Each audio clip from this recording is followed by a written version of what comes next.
বেলুড় মঠে ঠাকুরকে আমরা দর্শন করতে গেলে দেখি এক এক দিন এক এক রঙের পোশাকে প্রভুকে সাজানো হয়েছে।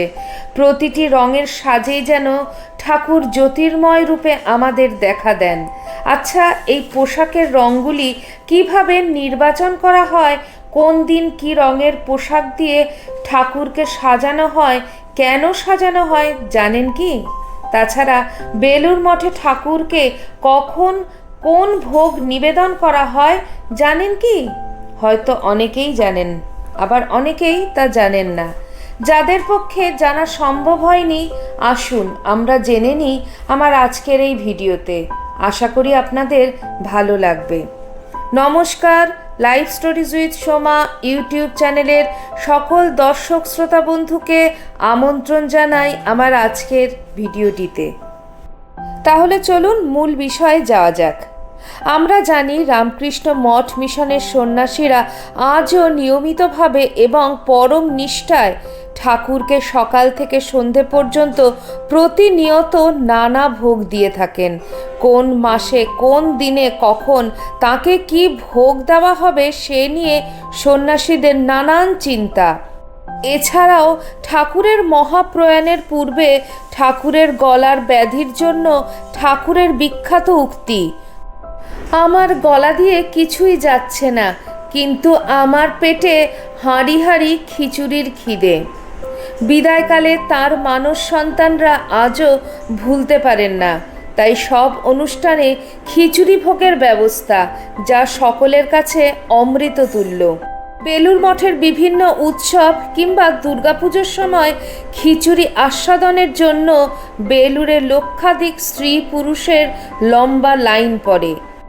1886 সালের 15ই আগস্ট কাশীপুর উদ্যানবাটিতে ঠাকুরের মহাপ্রয়াণের পরেই তাঁর ত্যাগী শিষ্যদের সন্ন্যাস জীবনের সূত্রপাত এবং তাদের কঠোর ত্যাগী জীবনের পরীক্ষা নিরীক্ষা বরাহনগর মঠে। সেখানে প্রবল অভাব, অনেকেরই কৌপিন সম্বল।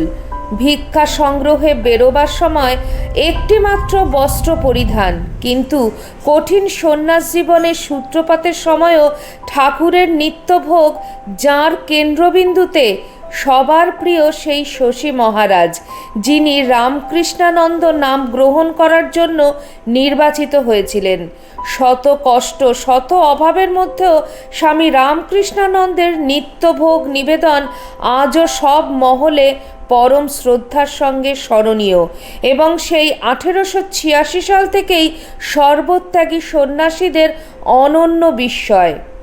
স্বামী চেতনানন্দজি মহারাজ একটি অপূর্ব স্মৃতিচারণায় বলেছেন, 1972 সাল থেকে তিনি মার্কিন দেশের সেন্ট লুইসে, 1977 সালে একবার তিনি বেলুড় মঠে এসেছিলেন। স্বামী অভয়ানন্দজি মহারাজ অর্থাৎ ভরত মহারাজ তখন বেলুড় মঠের ম্যানেজার। ভরত মহারাজের সঙ্গে দেখা করতে এলেন আর এক বিখ্যাত সাধু চিন্তাহরণ মহারাজ, যার সন্ন্যাস নাম Swami Nityaswarupananda Maharaj. Golpark Ramakrishna Mission Institute of Culture তারই অবিস্মরণীয় সৃষ্টি। একদিন বেলুড়ে এসে চিন্তাহরণ মহারাজজি সোজাসুজি আক্রমণ করলেন ভরত মহারাজকে। মহারাজ, ঠাকুর সেই 1886 সাল থেকে সুজির পায়েস খাওয়া শুরু করেছেন এবং এখনও তাকে সুজির পায়েস দেওয়া হচ্ছে। তার মুখে এই খাবার খেয়ে খুব অরুচি। বেলুড় মঠে তার খাবার মেনু পাল্টান। তাই শুনে ভরত মহারাজ বললেন, আচ্ছা, তাহলে তোমার সঙ্গে ঠাকুরের আজকাল এই সব কথাবার্তা হচ্ছে, বেশ, মেনুটা তাহলে কি হবে? চিন্তাহরণ মহারাজজি বললেন, কই চিতলের ঝোলের ঝাল, মোরলা মাছের টক, তোপসে মাছ ভাজা, এই সব দেবেন। স্বামী চেতনানন্দজি মহারাজ মঠের দুই বৃদ্ধ সাধু ও মায়ের শিষ্যদের কথা শুনে হাসতে লাগলেন। মঠের প্রথম অবস্থায় ঠাকুরের ত্যাগী সন্ন্যাসীরা ঠাকুর ঘর করে ঠাকুর প্রতিষ্ঠা করতে ততটা আগ্রহী ছিলেন না। স্বামীজি বলেছিলেন, দেখ, আমরা সন্ন্যাসী, কোথায় কখন থাকি তার ঠিক নাই, ঠাকুর প্রতিষ্ঠা করলে মহা হ্যাঙ্গামা হবে। কিন্তু শশী মহারাজের জেদের কাছে স্বামীজিকে হার মানতে হয়। তার জন্যই মঠে ঠাকুর ঘর হয়েছিল। তিনি একদম মন প্রাণ দিয়ে ঠাকুরের সেবা করতেন। তার মন্ত্র ছিল জয় গুরুদেব, শ্রী গুরুদেব। মন্ত্র বলতে বলতে তিনি বিভোর হয়ে যেতেন, কণ্ঠস্বর জলদগম্ভীর হয়ে উঠত। বরানগর মঠেই শশী মহারাজ স্বামী শিবানন্দজিকে বলেছিলেন, গুরু মহারাজের অর্থাৎ ঠাকুরের সেবা করাই আমার জীবনের সর্বোত্তম কাজ।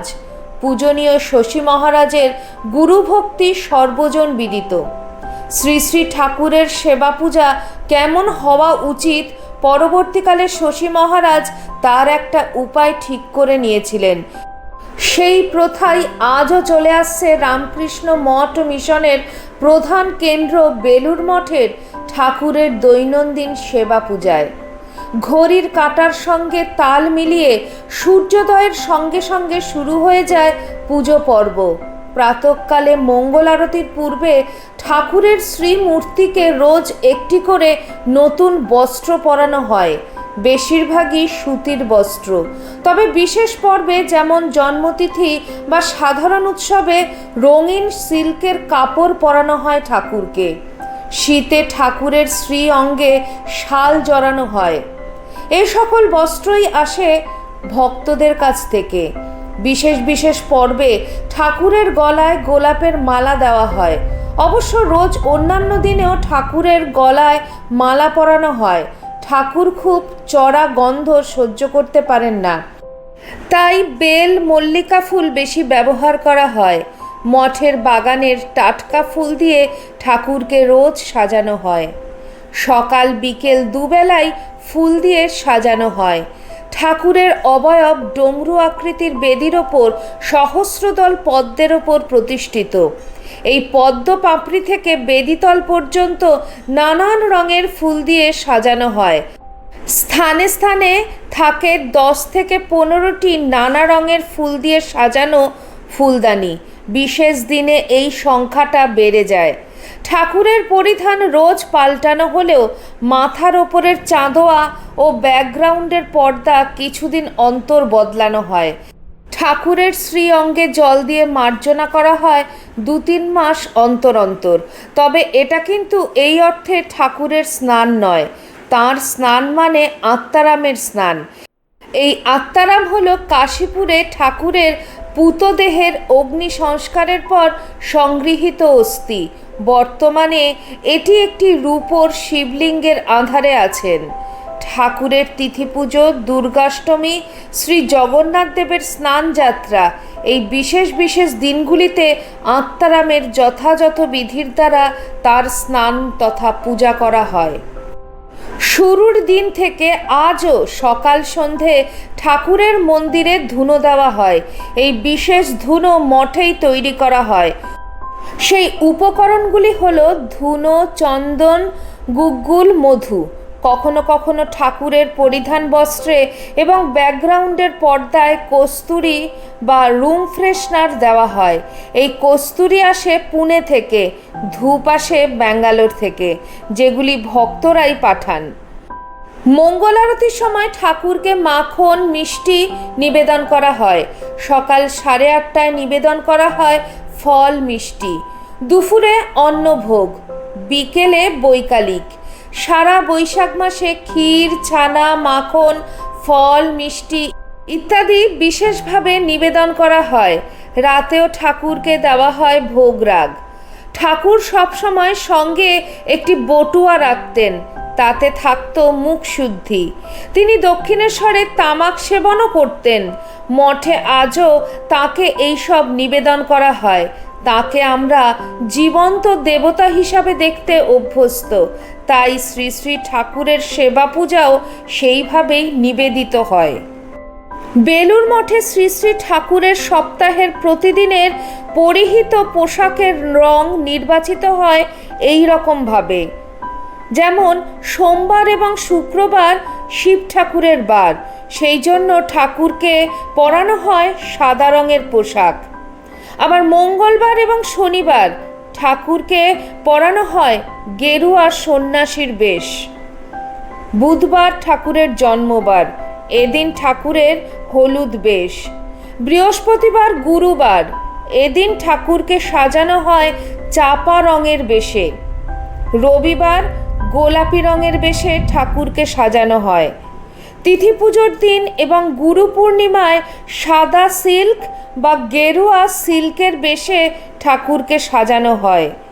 কালী পুজোর দিন সাধারণত ঠাকুরের বেশ হয় লাল রঙের।